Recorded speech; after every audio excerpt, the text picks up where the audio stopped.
Не только за покупками, но и за прививкой. Сразу в нескольких торговых центрах Сыктывкара открылись пункты вакцинации. Защититься от ковида помимо поликлиники теперь можно, не отвлекаясь от шопинга. Процедура предельно простая и не требует предварительной записи. Какие документы нужно взять с собой, знает Ксения Лосева. В торговых центрах на майские праздники, как всегда, многолюдно. Кто-то пришел за продуктами, а кто-то обновить весенний гардероб. Картина вполне обычная, вот только теперь уехать из магазина можно не только с новыми покупками, но и прививкой от коронавируса. Мобильная точка совсем недавно появилась в торговом центре «Рублик». Прививочный пункт работает здесь 30 апреля. О появившейся возможности вакцинироваться во время шопинга покупателям рассказывают волонтеры. Немногие знают, что вот тут находится пункт.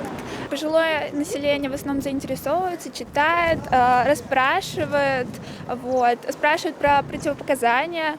Я все им рассказываю. Сама процедура занимает не больше 10 минут. На входе пациенту предлагают заполнить анкету. В ней необходимо указать основные данные о состоянии здоровья и сообщить, если есть об имеющихся противопоказаниях. С собой достаточно иметь паспорт, полис обязательного медицинского страхования, либо СНИЛС. Очередей здесь обычно нет, говорят медики, поэтому долго ждать не придется. Человека осматривает фельдшер и только после делает прививку. Но это достаточно важно для того, чтобы обезопасить себя в первую очередь, но и также окружающее население, родственников, возможно, ближайших, родителей, бабушек, дедушек и так далее. Заболевание растет, распространяется, погибает достаточно много людей. От ковида в этом пункте прививают эпивак короной. Вакцину каждое утро доставляют из поликлиники в специальном термоконтейнере. По пути важно не нарушить холодовую цепь, а потому все делается по четкому алгоритму. Работать в таких непростых условиях здесь уже научились, делятся медики. За второй прививкой пациентов пригласят ровно через 21 день. К нам приходят пациенты разных возрастов. Люди даже приезжают с районов. С Аджирома у нас был пациент, с Выльгарта. Едут специально на наш пункт, чтобы сделать вакцину эпивак корона. Некоторые люди молодого возраста, это 96-97 года даже были, которые сами боятся заразить как раз своих родственников, поэтому вакцинируются сами и также просят вакцинироваться своих родственников. Это бабушек, дедушек, мам. А это уже другой торговый центр. Мобильный пункт вакцинации развернули и в МАКСе. Сюда на выходные очень часто приезжают гости из других городов и районов Коми. Сделать прививку можно с 12 дня и до 6 вечера. Желающих привиться здесь заметно больше, но все же, как отмечают сами медики, еще недостаточно.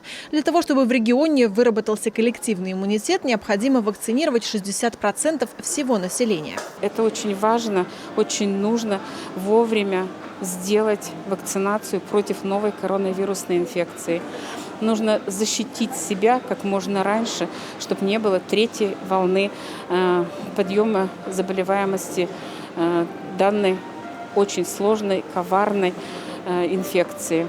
На самом деле все научно доказано, что эта вакцина очень эффективна и у нее высокая степень защиты от новой коронавирусной инфекции.